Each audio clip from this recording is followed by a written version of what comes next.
हिंदी कहानियाँ टीवी 2.0। अशोक नगर राज्य के छोटे से गांव में सुखीराम और दुखीराम नाम के दो जुड़वा भाई रहा करते थे। वो दोनों किसान थे। दुखीराम जहां मेहनत में विश्वास करता था, तो वहीं सुखीराम अपने नाम के मुताबिक हमेशा सुखी रहने के मुंगेरी लाल के सपने देखता रहता। एक दिन सुखीराम अपने घर पर आराम की नींद सो रहा था कि तभी उसके पड़ोस में रहने वाली जमुना ताई उसे जाकर बोली, अरे यहाँ पर तुम आराम से सो रहे हो, वहाँ तुम्हारा छोटा भाई फसल काट रहा है, तुम्हें फसल नहीं काटने जाना क्या? अरे जमुना ताई, मैंने तो कल ही सारी फसल काट ली। समझ गई, लगता है हर साल की तरह इस बार भी तेरे भाई की फसल तेरी फसल से दुगनी होगी।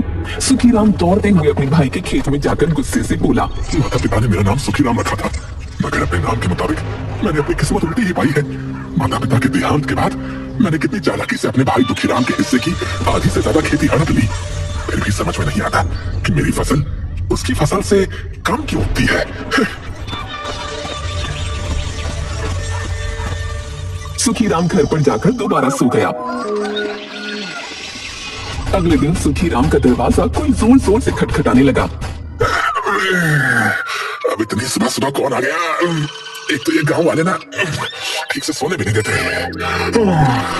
इतना बोलकर सुखीराम ने दरवाजा खोल दिया। सुखीराम के सामने एक मोटा व्यक्ति दो दुबले व्यक्तियों के साथ खड़ा था। अरे सुखीराम, तुमने मुझे पहचाना नहीं? मैं गांव का महाजन मजूमदार हूँ। तुमने मुझसे 1 माह पहले 50 स्वर्ण मुद्राएं उधार ली थी, मैं वही वापस लेने आया हूँ।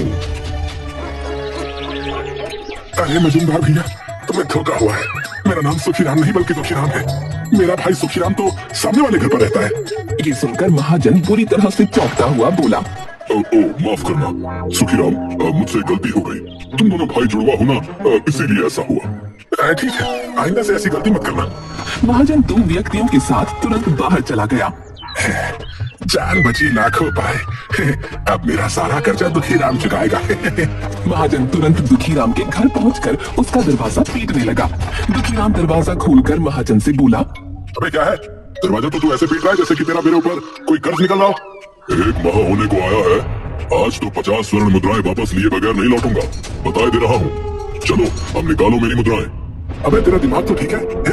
कहीं तो नशे में तो नहीं है? रात को भाग के पकौड़े खा के सोया था क्या मैंने कौन सी मुद्राएं ली तुमसे? देखो सुखीराम, 50 स्वर्ण मुद्राओं के लिए अपना ईमान खराब मत करो, और मैंने कोई भांग के पकौड़े नहीं खाए हैं। ये सुनकर दुखीराम पूरी तरह से चौंकता हुआ बोला, अरे भैया, मेरा नाम सुखीराम नहीं है बल्कि दुखीराम है। मेरा भाई सुखीराम तो सामने वाले मकान पर रहता है। जाओ जाकर उससे अपना कर्ज वसूलो। मेरे माथे में क्यों दर्द कर रहे हो? जाओ यहाँ से। इतना बोलकर दुखीराम ने दरवाजा बंद कर दिया। महाजन अपना सर खुजाते हुए बोला, मगर मैं जहाँ से आया हूँ उसने तो बताया है कि वो दुखीराम है। दुखीराम सुखीराम, सुखीराम दुखीराम, अजीब बुरा धंधा है। जब ये दोनों ही दुखीराम है तो फिर सुखीराम कौन है? अरे मैं पागल हो जाऊंगा। तभी महाजन के 2 साथियों में से एक साथी बोला, अरे महाजन जी, मुझे लगता है जहाँ हम पहले गए थे ना, वही सुखीराम है, लेकिन वो तो अपने आप को दुखीराम बोल रहा है। मेरे पास एक उपाय है। इतना बोलकर महाजन का दूसरा साथी महाजन के कान में कुछ बताने लगा। महाजन मुस्कुराते हुए बोला, ये तुमने अच्छा उपाय दिया है, कल इसी को अपनाते हैं। अभी चलो यहाँ से, अब देखता हूँ कैसे बचता है ये सुखीराम।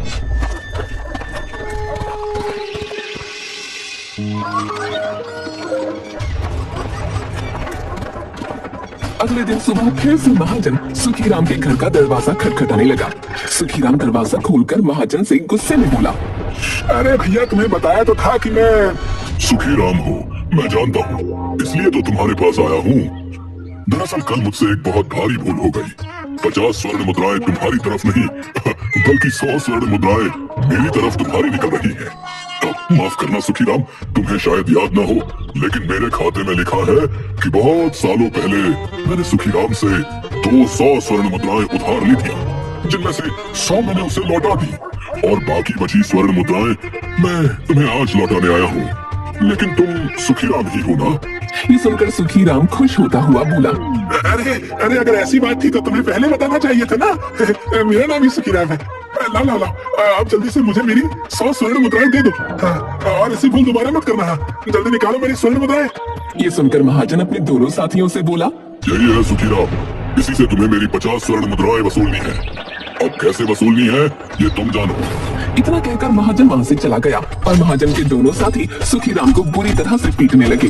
सुखीराम कराते हुए बोला, अरे भैया रुको, अरे अरे अरे अरे मत मारो भैया, अरे मोरी भैया, अरे कूद दियो रे, अरे मत शरीर के साथ होशियारी अच्छी नहीं, अरे छोड़ दो भाई, अरे मार डाला रे। इतना बोलकर सुखीराम ने तुरंत 50 स्वर्ण मुद्राएं उन दोनों को पकड़ा दी। वो दोनों हंसते हुए वहाँ से चले गए। अगले दिन सुखीराम अपने खेत में हल चला रहा था कि तभी उसका भाई दुखीराम दौड़ते हुए वहाँ आकर बोला, भैया भैया ये देखिए मुझे क्या मिला है। सुखीराम ने देखा कि दुखीराम के हाथ में एक चमकदार हीरा था। अरे ये तो बहुत ही कीमती हीरा है, ये तुम्हें कहाँ से मिला? भैया मैं खेत में हल चला रहा था, तभी मेरी नजर खेत की मिट्टी पर पड़ी, ये उसके नीचे दबा हुआ था।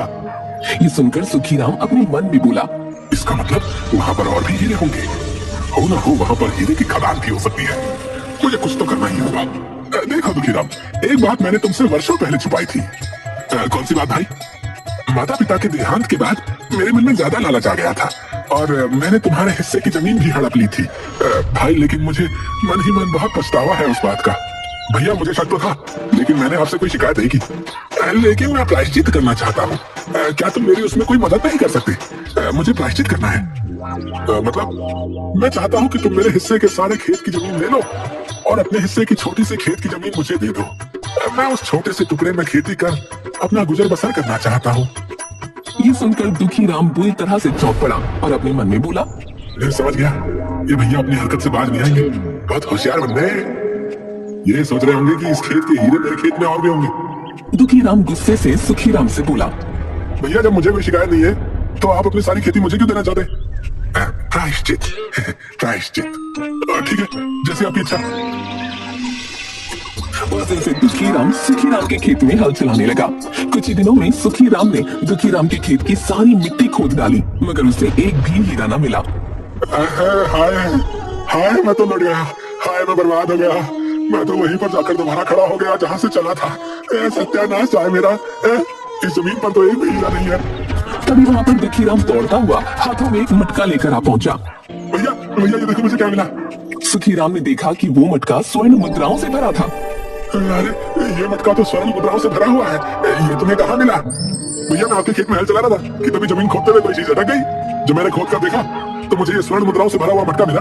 ये सुनकर सुखीराम बुरी तरह से क्रोधित होता हुआ बोला, बस बात हो गया, हम दोनों एक ही माता पिता की संतान हैं। तुम्हारा नाम दुखीराम है और मेरा नाम सुखीराम है, फिर भी तुम भाग्य के इतने धनी हो, आखिर क्यों? भैया क्योंकि मैं मेहनत करता हूँ और आप केवल बैठे बैठे सुखी होने के सपने देखते रहते हो। दुखीराम की बात सुनकर सुखीराम गहरी सोच में डूबता हुआ बोला, देखो मैं समझ गया कि तुम्हारा भाग्य केवल तुम्हारे नाम की वजह से ही प्रबल है। मतलब यह कि आज से मेरा नाम दुखीराम है और तुम्हारा नाम सुखीराम है।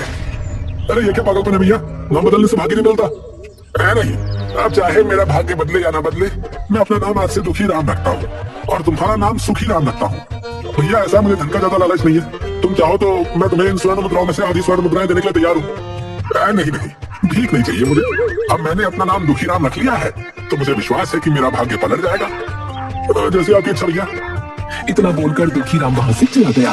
अगले दिन दोपहर के समय सुखीराम अपने घर पर लेटा हुआ था कि तभी उसके घर का कोई दरवाजा खटखटाने लगा। अब तो मैंने अपना नाम भी दुखीराम रख लिया है, अब कौन आ गया? इतना बोलकर सुखीराम ने घर का दरवाजा खोल दिया। सामने एक बूढ़ा व्यक्ति सुखीराम के सामने खड़ा था। कौन हो तुम? मैंने तुम्हें पहचाना नहीं। अब तुम्हारे लिए जो है बहुत बुरी खबर है सुखीराम।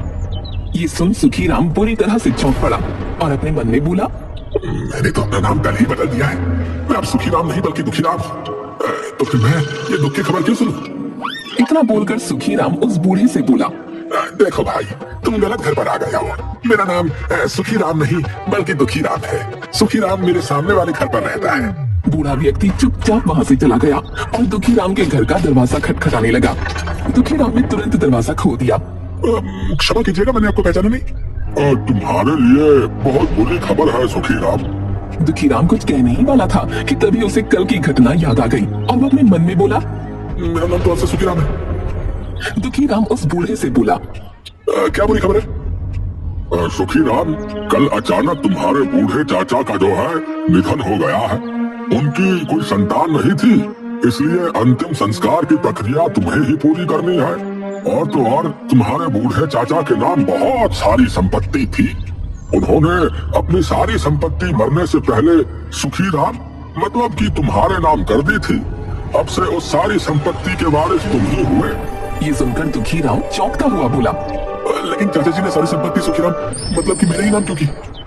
वो हमेशा कहते थे कि उनके दो भतीजे हैं। दुखीराम तो मेहनती है और उसके खेत में फसल भी अच्छी होती है, मगर उसका जुड़वा भाई जो है यानी कि सुखीराम वो एक आलसी व्यक्ति है जो ठीक से मेहनत नहीं करता। उन्हें तुम्हारा बहुत बुरा लगता था बेटा, इसलिए उन्होंने अपनी सारी संपत्ति तुम्हारे नाम कर दी। अब जल्दी चलो, उनके अंतिम संस्कार की तैयारी करनी है। दुखीराम उस बूढ़े व्यक्ति के साथ वहाँ से चल दिया। सामने सुखीराम अपनी दरवाजे की खिड़की से दुखीराम को जाते हुए देख रहा था। मूर्ख कहीं का, पता नहीं कौन बूढ़ा व्यक्ति है जो उसके साथ चला जा रहा है। इतना बोलकर सुखीराम फिर से लेट गया कि तभी उसके घर का दरवाजा फिर से कोई खटखटाने लगा। अरे अब कौन आ गया? सुखीराम ने जैसे ही दरवाजा खोला तो सामने एक सैनिक खड़ा था। क्या तुम्हारा ही नाम दुखीराम है? सैनिक को देखकर सुखीराम चौंकता हुआ अपना असली नाम बताने ही वाला था कि तभी उसे याद आ गया।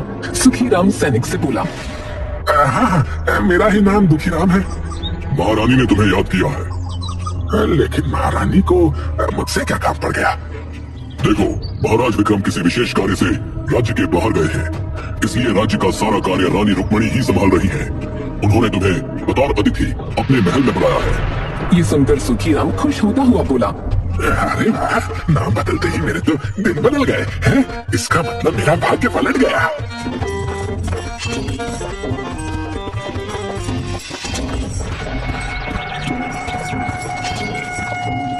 सुखीराम तुरंत उस सैनिक के साथ सीधे महल चला गया जहाँ पर कुछ किसान और खड़े हुए थे। रानी रुक्मणी सुखीराम की ओर देखकर बोली, तुम्हारा ही नाम दुखीराम है? मेरा ही नाम दुखीराम है। मुझे सूचना मिली है कि तुम्हारे खेत में राज्य की सबसे अच्छी फसल होती है, क्या यह सत्य है? दुखीराम अपने मन में बोला। ये मूर्ख रानी भी मुझे दुखीराम ही समझ रही है, क्योंकि दुखीराम के खेत की फसल राज्य में सबसे अच्छी होती है। लगता है ये मुझे उपहार में कोई विशेष इनाम देगी। आपने बिल्कुल सही सुना। सुखीराम ने इतना कहा ही था कि तभी रानी रुक्मणी क्रोधित होते हुए अपने सैनिकों से बोली, इसे मेरी तरफ से 10 कोड़े मारे जाएं। ये सुनकर सुखीराम पूरी तरह से डर गया। ये क्या कह रही है महारानी? बिल्कुल सही कह रही हूँ, तुम्हारी फसल राज्य में सबसे अच्छी होती है, मगर तुमने अभी तक लगान नहीं चुकाया। राज्य कोष खाली हो चुका है, तुम्हें 10 वर्षों का लगान चुकाना होगा, और अब तक जो तुमने लगान नहीं चुकाया उसकी सजा बताओ, तुम्हें 10 कोड़े मारे जाएंगे। रानी रुक्मणी का आदेश सुनकर सैनिक सुखीराम पर कोड़े बरसाने लगे।